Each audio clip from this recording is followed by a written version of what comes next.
Greetings and salutations. Thank you for lending an ear to The Voice of the Times for Thursday, January 13, 2022, brought to you by Wilkin Depot, the country's leading home improvement and construction supplies retailer. Shop conveniently 24/7 with the Wilkin online store. Just go to shop.wilkin.com.ph. For today's editorial, a firm Philippine stand against Myanmar junta is long overdue.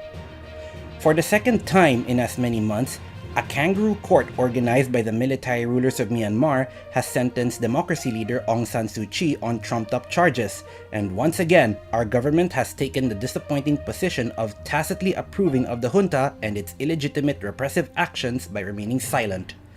As we pointed out in an editorial after the first conviction handed down against Suu Kyi, the Duterte government's silence is both morally unacceptable and incongruent with the position of the rest of the Association of Southeast Asian Nations community.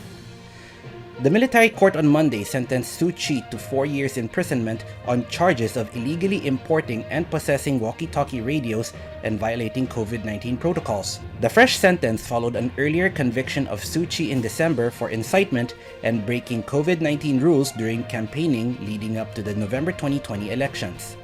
Suu Kyi's National League for Democracy won a landslide victory over a military-backed party in the November polls, prompting the military to seize power in a coup last February 1.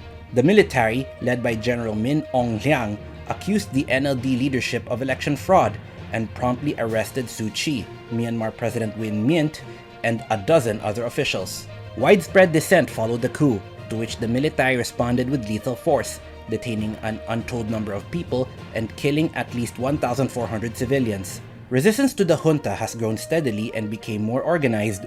Recent news reports have claimed hundreds of defections among lower-ranking military personnel, and entire sections of the country, mainly in the east, are said to be under the control of various rebel groups. Besides the 4-year sentence handed down on Monday, Suu Kyi is already facing a 2-year sentence from the December charges, and is yet to be tried on a number of additional charges of corruption and violating the Official Secrets Act.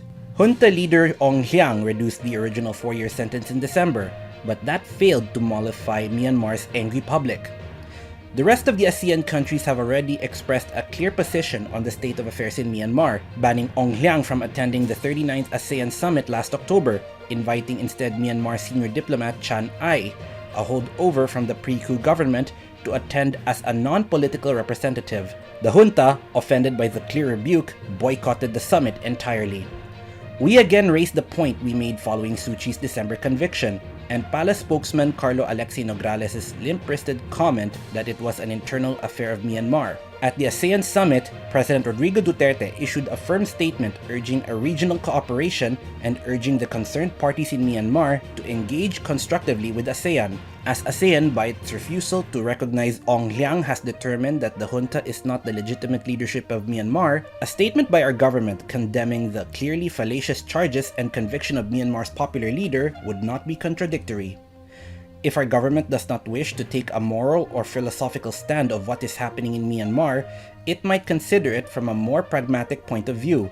If, God forbid, the situation was reversed and our legitimately elected democratic government found itself ousted by an illegitimate military coup, the government and the Filipino people would not consider it proper that other countries, particularly our neighbors in the ASEAN community, would write it off as an internal matter. Respect for and non-interference in other countries' purely domestic affairs is of course a sound policy under ordinary circumstances, but it cannot be absolute and clung to even when those affairs are otherwise universally recognized as being unacceptably divergent from ordinary and condemned as an affront to democratic and civilized norms. President Duterte was right to urge constructive dialogue at the ASEAN summit last October, and that should be the call again. But it must be made clear to Myanmar's military regime that the reason that constructive dialogue must be had in the first place is because they are in the wrong. And that's the editorial for Thursday, January 13, 2022.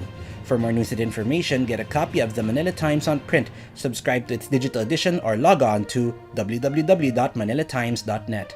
Follow us on Twitter, Facebook, or Instagram, and listen to The Voice of the Times.